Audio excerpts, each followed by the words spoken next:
We're going to take some questions for you, doctors, from social media. At Flower Time Zones on Twitter says, with regards to depression, is there any groundbreaking testing or treatment on the horizon?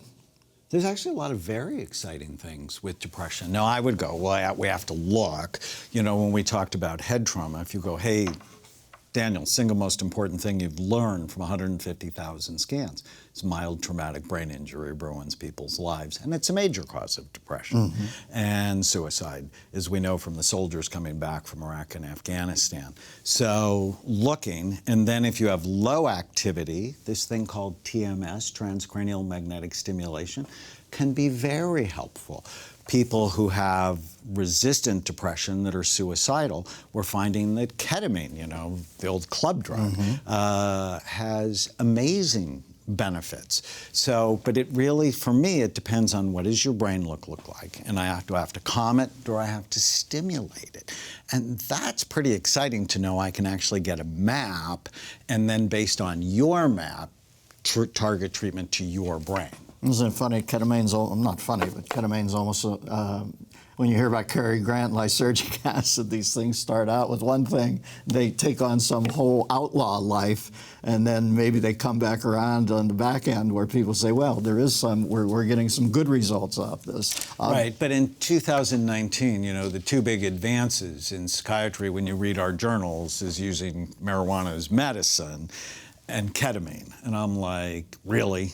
We could do better than this. Yeah, when your highest aspiration is to get the highest, I don't know that the culture by and large is using its head. There seems to be a really, well, there's a word pothead, and it exists for a reason, and I know it helps a lot of people in pain in that, but I also think chronic use of pot on a day-to-day basis closes some doors to you as far as... It ages your brain. Yes. Next up, we have Alejandro, L.A. Alejandro on Twitter. Once Alzheimer's sets in, is there any way at all, to recover the memory loss? So I have a book I wrote called Memory Rescue. And the idea behind dementia, Alzheimer's is just one of the forms, is if you want to keep your brain healthy or rescue it if it's headed to the dark place, you have to prevent or treat the 11 major risk factors that steal your mind. And we know what they are.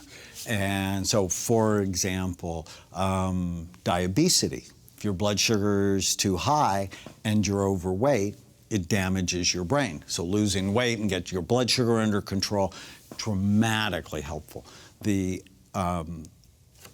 mnemonic is called Bright Minds. The S is sleep. So if you're not sleeping or you have sleep apnea, it triples your risk for Alzheimer's disease. Getting that diagnosed and treated makes a radical positive difference in your mind. So know your risk factors and go after them.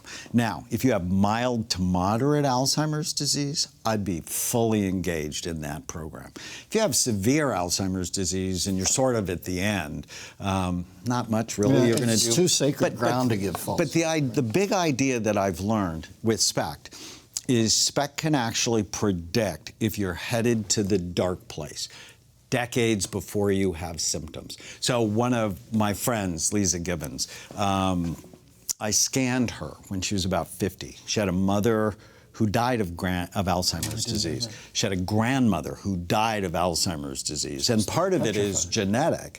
And she was going through a hard time. And when I scanned her, she had really low blood flow to the memory centers in her brain. But she's such a wonderful human. She's like, okay, what do I do about this? And she just did everything like Anthony Davis. And 10 years later, her brain's fuller, fatter, healthier. So you're not stuck with what you have. You can make it better. But how would you ever know if you didn't look? Abby McDonald on Larry King Now blog asks, what can we do to help combat stress from politics? I'm amazed that that exists, but your thoughts? Turn it off. Yeah. Turn it off. Exactly. Easy. Right. I mean, know what you believe, but the undisciplined thinking around politics is just heartbreaking. That's a great way of putting it. I hear these automatic negative thoughts that people will take one negative thing, magnify it to be the worst possible thing, and then fight to the death over it. And, you know, friendships get ruined over it, families get ruined over it. This officially falls under the whiny heading for me. There's so much in this world you cannot do anything about. Turn it off. If you stay in, recognize that you've stayed in for a reason. You're staying in because you feel your pain or opinion is more precious. And that's a loser's proposition, I think. Politics are exactly what they are. It's a complete scramble. It's a bit of a, goached up.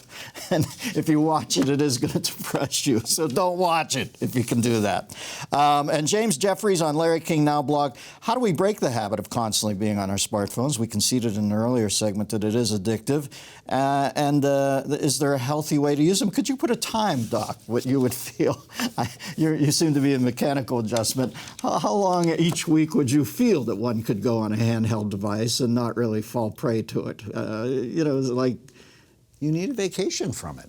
That's and I think idea. If every hour you could just turn it off so that you can get 10 minutes of space in your head, you'll actually get a lot more done.